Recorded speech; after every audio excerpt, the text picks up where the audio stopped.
ನಮಸ್ಕಾರ, ನಾನು ಡಾಕ್ಟರ್ ಶೈಲಜಾ. ನಾನು ನಾರಾಯಣ್ ನೇತ್ರಾಲಯ ಕಣ್ಣಿನ ಆಸ್ಪತ್ರೆಯಲ್ಲಿ ಕಾರ್ನಿಯಾ ಕನ್ಸಲ್ಟೆಂಟ್ ಆಗಿ ಕೆಲಸ ಮಾಡ್ತಾ ಇದ್ದೀನಿ. ಇವತ್ತು ಸಮ್ಮರಲ್ಲಿ ನಾವು ಯಾವ ರೀತಿ ಕಣ್ಣನ್ನು ಪ್ರೊಟೆಕ್ಟ್ ಮಾಡ್ಕೋಬೇಕು ಅನ್ನೋ ವಿಷಯ ಬಗ್ಗೆ ಮಾತಾಡ್ತೀನಿ. ಸಮ್ಮರ್ ಅಂತಂದರೆ ಫಸ್ಟ್ ಥಿಂಗ್ ಅಲ್ಟ್ರಾವೈಲೆಟ್ ಎ ಮತ್ತು ಅಲ್ಟ್ರಾವೈಲೆಟ್ ಬಿ ರೇಸಿಂದ ನಾವು ಕಣ್ಣನ್ನು ಮತ್ತು ಸ್ಕಿನ್ನನ್ನು ಯಾವ ರೀತಿ ಪ್ರೊಟೆಕ್ಟ್ ಮಾಡ್ಕೋಬೇಕು ಅನ್ನೋದು ಡಿಸ್ಕಸ್ ಮಾಡೋಣ. ಸೊ ಗ್ಲಾಸಸ್ ಇಲ್ಲದೆ ಇರೋರು ಆದಷ್ಟು ಹೊರಗಡೆ ಹೋಗ್ಬೇಕಾದ್ರೆ ಸನ್ ಗ್ಲಾಸಸ್ ಹಾಕ್ಕೊಂಡ್ರೆ ಕಣ್ಣಿಗೆ ಒಳ್ಳೆಯದು. ಅಲ್ಟ್ರಾವೈಲೆಟ್ ರೇಸಿಂದ ಪ್ರೊಟೆಕ್ಟ್ ಮಾಡ್ಕೋಬೋದು.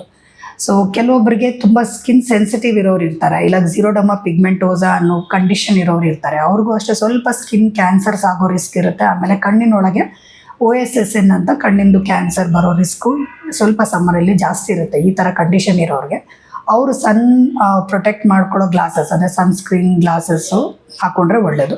ಯಾರಿಗೆ ಗ್ಲಾಸಸ್ ಇರುತ್ತೆ ಅವರು ಫೋಟೋಕ್ರೋಮಿಕ್ ಗ್ಲಾಸಸ್ನ ಹಾಕ್ಕೋಬೋದು. ಹೊರಗಡೆ ಹೋದಾಗ ಅದು ಕೂಲಿಂಗ್ ಗ್ಲಾಸ್ ಥರ ಕೆಲಸ ಮಾಡುತ್ತೆ, ಮನೇಲಿದ್ದಾಗ ನಾರ್ಮಲ್ ಗ್ಲಾಸ್ ಥರ ಬರುತ್ತೆ. ಇದು ಅಲ್ಟ್ರಾವೈಲೆಟ್ ಎ ಇಂದ ಯಾವ ರೀತಿ ಪ್ರೊಟೆಕ್ಟ್ ಮಾಡ್ಕೋಬೋದು ಅಂತ. ಇನ್ನು ಎಕ್ಸ್ಟ್ರಾ ಅಂದರೆ ಕ್ಯಾಪ್ಸ್ ಹಾಕ್ಕೋಬೋದು, ಹ್ಯಾಟ್ಸ್, ಕ್ಯಾಪು ಇಲ್ಲ ಅಂಬ್ರೆಲಾ ತೊಗೊಂಡು ಹೊರಗಡೆ ಹೋಗೋದು. ಈ ರೀತಿ ನಾವು ಸನ್ಲೈಟಿಂದ ಪ್ರೊಟೆಕ್ಟ್ ಮಾಡ್ಕೋಬೋದು. ಎರಡನೇದು ಬಂದು ಡ್ರೈ ಐ ಸಿಂಡ್ರೋಮ್ ಇರೋರಿಗೆ, ಒಂದು ಕಣ್ಣಿನ ನೀರಿನ ಅಂಶ ಕಮ್ಮಿ ಇರೋರು, ಇಲ್ಲ ಆಯಿಲ್ ಗ್ಲ್ಯಾಂಡ್ ಬ್ಲಾಕ್ ಇರೋರು, MGD ಅಂತ ಹೇಳ್ತೀವಿ, ಎವಾಪ್ರೇಟಿವ್ ಡ್ರೈ ಐ. ಸೊ ಈ ಎರಡೂ ಕಂಡೀಷನ್ ಇರೋ ಡ್ರೈ ಐ ಕಂಡೀಷನ್ಸ್ ಅವರು ಸಮ್ಮರಲ್ಲಿ ಸ್ವಲ್ಪ ಜಾಸ್ತಿ ಡ್ರೈನೆಸ್ ಆಗುತ್ತೆ. ಯಾಕೆ ಅಂದರೆ ಹೊರಗಡೆ ಹೋದಾಗ ಈ ಹೆಚ್ಚಿನ ಬಿಸಿಯಿಂದ ಈ ಕಣ್ಣೀರು ಏನಾಗುತ್ತೆ ಜಾಸ್ತಿ ಎವಾಪ್ರೇಟ್ ಆಗುತ್ತೆ. ಸೊ ಹಾಗಾಗಿ ಅವರು ಡ್ರೈ ಐ ಕಂಡೀಷನ್ ಇರೋರು ಕಣ್ಣಿಗೆ ಎಕ್ಸ್ಟ್ರಾ ಡ್ರಾಪ್ಸ್ ಹಾಕಬೇಕಾಗತ್ತೆ, ಲೂಬ್ರಿಕೇಟಿಂಗ್ ಡ್ರಾಪ್ಸ್. ಅದರಲ್ಲೂ ವಾಟರ್ ಕಂಟೆಂಟ್ ಇರುವಂಥದ್ದು ಮತ್ತು ಆಯಿಲ್ ಕಂಟೆಂಟ್ ಇರುವಂಥದ್ದು ಲೂಬ್ರಿಕೇಟಿಂಗ್ ಡ್ರಾಪ್ಸ್, ಆರ್ಟಿಫಿಷಿಯಲ್ ಟಿಯರ್ಸ್ ಅಂತ ಏನು ಹೇಳ್ತೀವಿ, ಅದನ್ನು ಹೆಚ್ಚಿಗೆ ಬಳಸಬೇಕಾಗತ್ತೆ. ನೆಕ್ಸ್ಟು AC ಈಗ ತುಂಬ ಸಮ್ಮರಲ್ಲಿ ಇದ್ದಾಗ ನಾವು ಜಾಸ್ತಿ AC ಯೂಸ್ ಮಾಡ್ತೀವಿ ಅಥವಾ ಫ್ಯಾನ್ ಕೆಳಗೆ ಕೂತ್ಕೋತೀವಿ. ಡೈರೆಕ್ಟ್ AC ಗಾಳಿ ಮತ್ತು ಫ್ಯಾನ್ ಗಾಳಿ ಕಣ್ಣಿಗೆ ಬಿದ್ದಾಗ ಏನಾಗುತ್ತೆ ಅಂದರೆ ಅದು ಇನ್ನೂ ಜಾಸ್ತಿ ಎವಾಪ್ರೇಷನ್ ಮಾಡುತ್ತೆ.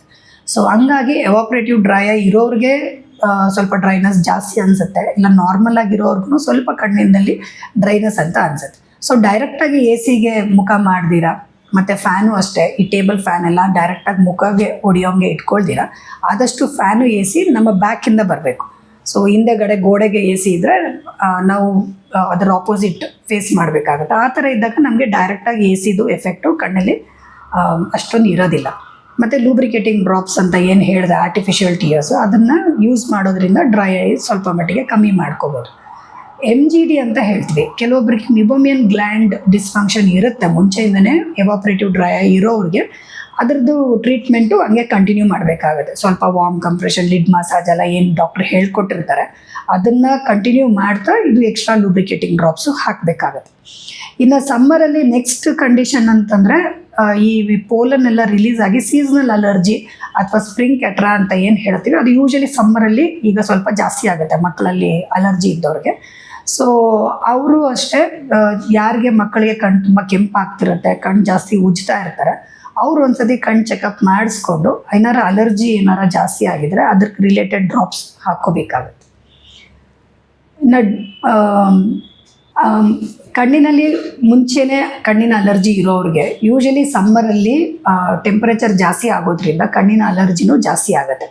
ಯೂಶಲಿ ಕಣ್ಣಿನ ಅಲರ್ಜಿ ಯಾವ ರೀತಿ ಅಂದರೆ ಕೋಲ್ಡ್ ಸೀಸನಲ್ಲಿ ಇದ್ದಾಗ ಇಲ್ಲ ಕೋಲ್ಡ್ ಟೆಂಪರೇಚರಲ್ಲಿ ಇದ್ದಾಗ ಅಲರ್ಜಿ ಕಮ್ಮಿ ಆಗುತ್ತೆ. ಸಮ್ಮರ್ ಸೀಸನ್ ಬಂದಾಗ ಇಲ್ಲ ಯಾರಾದರೂ ತುಂಬ ಟೆಂಪ್ರೇಚರ್ ಇರೋ ಪ್ಲೇಸ್ಗೆ ಹೋದರೆ ಅವ್ರ ಅಲರ್ಜಿ ಜಾಸ್ತಿ ಆಗುತ್ತೆ. ಸೊ ಈ ಥರ ಇದ್ದಾಗ ಅವರು ಕೋಲ್ಡ್ ಕಂಪ್ರೆಷನ್ ಇಟ್ಕೋಬೇಕಾಗುತ್ತೆ. ಅಲರ್ಜಿ ಪೇಷಂಟ್ಸು ಸ್ವಲ್ಪ ಕೋಲ್ಡ್ ವಾಟರಲ್ಲಿ ಕಾಟನ್ ಅಥವಾ ಕ್ಲಾತ್ ಇಟ್ಟು ಹಿಂಡು ಕಣ್ಮೇಲೆ ಇಟ್ಕೊಂಡ್ರೆ ಆ ಇಚ್ಚಿಂಗ್ ಸೆನ್ಸೇಷನ್ ಆಗಲಿ ಅಲರ್ಜಿ ಆಗಲಿ ಸ್ವಲ್ಪ ಕಮ್ಮಿ ಆಗುತ್ತೆ. ಸೊ ಇದಲ್ದಿರ ಇನ್ನು ನೆಕ್ಸ್ಟ್ ಓವರಾಲ್ ಬೇಸಿಗೆ ಕಾಲದಲ್ಲಿ ಆದಷ್ಟು ನೀರು ಕುಡಿಯೋದು, ಕೋಲ್ಡ್ ವಾಟರ್ ಕುಡಿಯೋದ್ರಿಂದ ನಮ್ಮ ಬಾಡಿ ಟೆಂಪ್ರೇಚರ್ನ ನಾವು ಕಮ್ಮಿ ಮಾಡ್ಕೋಬೋದು. ಓವರಾಲ್ ಬಾಡಿ ಹೀಟ್ ಆದ್ರೂ ಕೆಲವೊಬ್ಬರಿಗೆ ಡಿಹೈಡ್ರೇಷನ್ ಆಗಿನೂ ಬೇರೆ ಥರ ತೊಂದರೆಗಳಾಗುತ್ತೆ. ಮಕ್ಕಳಲ್ಲಿ ಎಸ್ಪೆಷಲಿ ತುಂಬ ಈ ಹೈ ಟೆಂಪ್ರೇಚರ್ನ ತಡ್ಕೊಳ್ಳಿಕ್ಕೆ ಆಗೋದಿಲ್ಲ.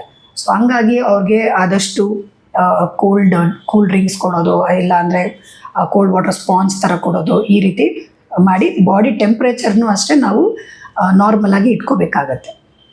ಸೊ ಈ ಥರ ಸಣ್ಣ ಪುಟ್ಟ ಟಿಪ್ಸ್ ಇಂದ ಈ ಸಮ್ಮರಲ್ಲಿ ನಾವು ಆದಷ್ಟು ನಮ್ಮ ಮೈ ಮೇಲೆ ಆಗುವಂಥ ಪ್ರಾಬ್ಲಮ್ಸು ಮತ್ತು ಕಣ್ಣಿನ ಮೇಲೆ ಆಗೋ ಪ್ರಾಬ್ಲಮ್ಸ್ನ ಸ್ವಲ್ಪ ಮಟ್ಟಿಗೆ ತಡೆಗಟ್ಬೋದು.